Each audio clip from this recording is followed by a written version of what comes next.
देखिए, वर्तमान में मुजफ्फरनगर में हैं और श्रीमती मिथिलेश पाल भारतीय जनता पार्टी राष्ट्रीय लोकदल के गठबंधन की प्रत्याशी लगभग 30,000 मतों से एक शानदार मतों के साथ, शानदार आशीर्वाद के साथ विजयी हुई हैं।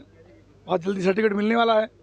मैं पूरी जीत का श्रेय आदरणीय मुख्यमंत्री योगी आदित्यनाथ जी को, हमारे प्रदेश अध्यक्ष भूपेन्द्र चौधरी जी, राष्ट्रीय लोकदल के अध्यक्ष जयंत चौधरी जी और यहाँ क्षेत्र के कार्यकर्ताओं को, जनता को, जो भरपूर परिश्रम करके मिथिलेश जी को जिताने का काम किया है। जनता का विश्वास, और यही नहीं, पूरे प्रदेश के अंदर 7 विधानसभा सीटें, 9 में से 7, यानी भरपूर आशीर्वाद भारतीय जनता पार्टी को, एनडीए गठबंधन को मिलने का काम हुआ है। मुख्यमंत्री जो कार्यशैली है, जो उनकी लोकप्रियता है, जो काम करने का उनका ढंग है, उन सब को बातों को देखते हुए एक जनता ने भरपूर आशीर्वाद मुख्यमंत्री जी को, भारतीय जनता पार्टी को देने का काम किया है।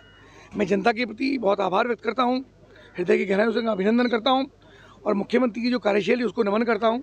एक शानदार जीत हुई है। मंत्री जी, सपा अध्यक्ष ने खूब आरोप लगाए पूरे चुनाव में।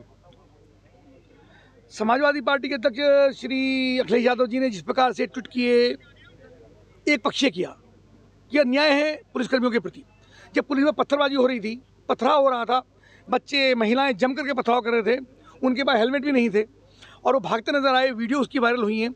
वो वीडियो अखिलेश यादव जी ने जारी नहीं की, केवल एक पक्षीय वीडियो वायरल जारी की है।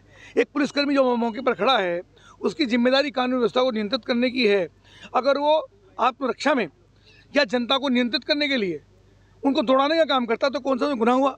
मैं पुलिस प्रशासन का धन्यवाद करता हूँ, उन्होंने शानदार तरीके से इस स्थिति को नियंत्रण किया। और जहाँ लोग नियंत्रण नहीं कर पाए, वहाँ पे एक महिला की, एक लड़की की, एक बालिका की, दलित बच्ची की एक हत्या हुई है। समाजवादी पार्टी के नेता कार्यकर्ता उसके अंदर नामजद हुए। तो अखिलेश जी को तो इन बातों को टिप्पणी करने का अधिकार ही नहीं है। यानी उन्हीं की पार्टी के लोग हत्या में शामिल होते हैं, उनका नाम आता है उसके अंदर, और फिर वो वहाँ की ट्वीट नहीं करते हैं, वहाँ की वीडियो जारी नहीं करते हैं, उस लड़की को कैसे दलित बेटी को मारा गया, यहाँ का वो ट्वीट करने लगा था। एक पक्षीय कार्रवाई करते हैं। वो मुख्यमंत्री रह चुके हैं, यही पुलिस उनके समय में भी थी, आज पुलिस पर उंगली उठाने का काम कर रहे हैं, तो ये बहुत ही भड़कनीय है। मैं इसकी निंदा करता हूँ और भारतीय जनता पार्टी के मुख्यमंत्री, यानी जो देश के मुख्यमंत्री हैं योगी आदित्यनाथ जी, उनका मैं बहुत आभार व्यक्त करता हूँ कि उनका एक भरपूर पराक्रम, परिश्रम जो जनता में, समाज में रहा है, जिसके कारण से भारतीय जनता पार्टी और राष्ट्रीय लोकदल गठबंधन जो जीता है, उसके लिए बधाई। महाराष्ट्र में भी बड़ी जीत मिली है। महाराष्ट्र के अंदर तो अप्रत्याशित जीत हुई है, उसके लिए महाराष्ट्र की जनता को, और ये जीत केवल महाराष्ट्र की जीत नहीं, महाराष्ट्र यानी बॉम्बे हिंदुस्तान की आर्थिक राजधानी है और वहाँ से पूरे हिंदुस्तान का मैसेज चलता है आर्थिक व्यवस्था का। इसलिए वो जो जीत हुई है वो उत्तर प्रदेश की जीडीपी की जीत है, जिसे जीडीपी के लिए माननीय प्रधानमंत्री 5वीं अर्थव्यवस्था पर इस समय हम कायम हैं और 3री अर्थव्यवस्था के लिए हम परिश्रम कर रहे हैं। $5 ट्रिलियन की इकोनॉमी वो कैसे बने, इसके लिए हम लगातार काम कर रहे हैं। तो प्रधानमंत्री जी के जो विज़न है उस पर मोहर लगाने का काम महाराष्ट्र की जनता ने किया है। तो केवल महाराष्ट्र का नहीं, पूरे हिंदुस्तान की जीत है।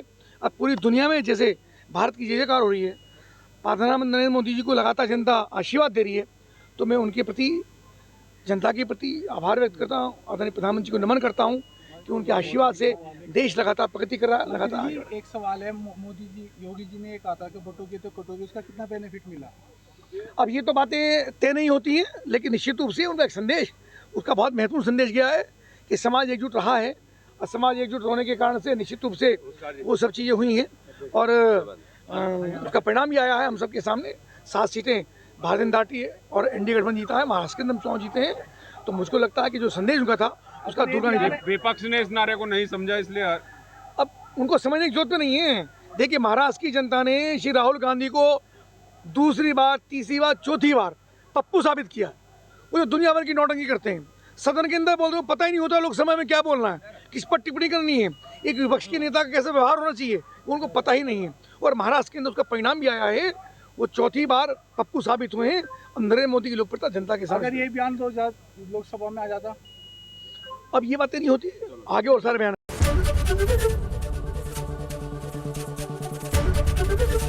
एबीपी गंगा, खबर आपकी, जुबान आपकी।